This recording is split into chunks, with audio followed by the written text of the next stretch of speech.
ñu tolloon nag fi nga xam ne fi la sëriñ bi di leerale njëriñ yi nga xam ne ñooy azkaar yi ba toll ci li nga xam ne mooy salaatu ala nabi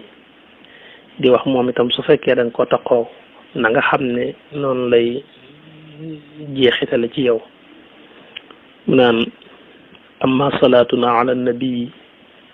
alayhi aska salawaati alxayi fa shiddatu shawqi lahu maa itibaa sunnatihi samratuha wal intifaa wax na dëgg nee na amma salaatuna ala nabi amma nag maanaam bu fekkee suñu julli ci yenente bi alayhi salaatu wasalaam xam nga rek ni mu baaxoo tey fu mu tudd yenente bi rek dana julli ci moom moo tax mu ne alayhi yàlla nekk ci moom azka salawaatil xayyi ngën gaa selli salaatu bu bàyyi ko ci suñu borom ngën gaa selli salawaatil xayyi ngën gaa selli teraangay suñu borom ak jàmmam yàlla na nekk ci yenente bi alayhi salaatu wasalaam kon moo tax mu ne suñu julli ci yenente bi alayhi salaatu wasalaam day su baree lii rek la ñuy jural mooy fa shiddatu shawqi mooy taruk cofeel la ñeel yenente bi alayhi salaatu wasalaam ma itibaa'i sunnati yi ànd ak topp sunnaam neen loolu day samaratuha mooy meññetab salaatu ala nabi wal intifaa ak jariñu mooy sa aaja faju ci lépp loo yittewoo nee na salaatu ala nabi day su fekkee bareel nga ko dana la jural nga bëgg yonente bi alayhi salaatu wasalaam mbëggeel goo xam ne gu yéeme lay doon ndax kenn ko ne xam na ne julli ci yonente bi daf lay gës bu ci moom te yonente bi saa boo tafoo ci moom rek mu taf la ci sa borom subhanahu wa taala moo tax nga gis si Amadou Bamba xasidaam boobu di gës bu nga gis mu tudd ko gës bul xulub waaw ndax dafay ñoddi sa xol jëme ko ci yàlla ndax la tax mu koy jëme ci yàlla sa xol booba day jëm ci yenente bi te yenente bi itam daf lay jeñax ci sa borom subhanahu wa taala moo tax ba ne bëgg yenente bi day dana jur mbëggeel ci xol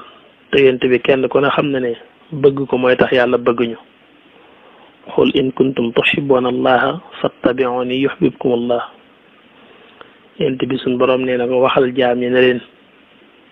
su fekkee bëgg nañu yàlla buñ ma bëggee man yàlla nañu la topp ndax bu ñu la toppee rek ci kaw topp googu ñu la topp danaa leen bëgg qul in kuntum tuhibbuna allaha kon fattabi'uni topp leen ma su ngeen ma toppee rek ci kaw ndigalul yàlla yuhibbukum allah suñ borom bëgg leen ndax mooy topp ga yonent bi alayhi salaatu wasalaam day sabab nga bëgg sa borom da lay may bëgg yàlla goo xam ne dana tax sa borom it bëgg la su ko defee loolu dana la jur nga doon jaam bu gërëm sa borom gërëm la itam radiyallahu anhu wa radu anhu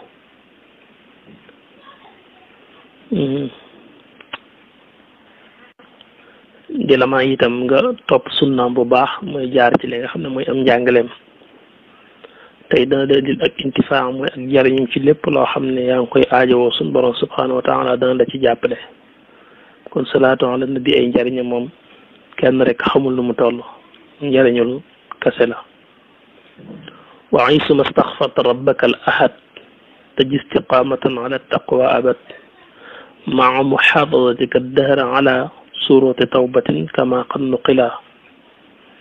wax na dëgg mu ne wa aysuma staxfarta foofu jégguloo rabbaka sa borom al ahad bii kenn tajit kon nga wat istiqamatan ak jub ala taqwa ànd ku ragal yàlla abadan ba faw nee na nag lan mooy meññetum jéggulu suñ borom muy istixfaar ne istixfaar de foofu jégguloo sa borom subhanahu wa taala yàlla dana la jéggal nga set ci bàkkaar tey dana la may nga mën am ak njub tuubal yàlla day may ak njub day lay teg ci yoon wu jub muy istiqaama tey dana la jox ragal suñ borom subhanahu wa taala dana la jox ak wegeel ci sa diggante ak sa borom ba da nga fa jógee di moytu ay tereem ak di góorgóorlu itam ci la nga xam ne moom mooy ndigalam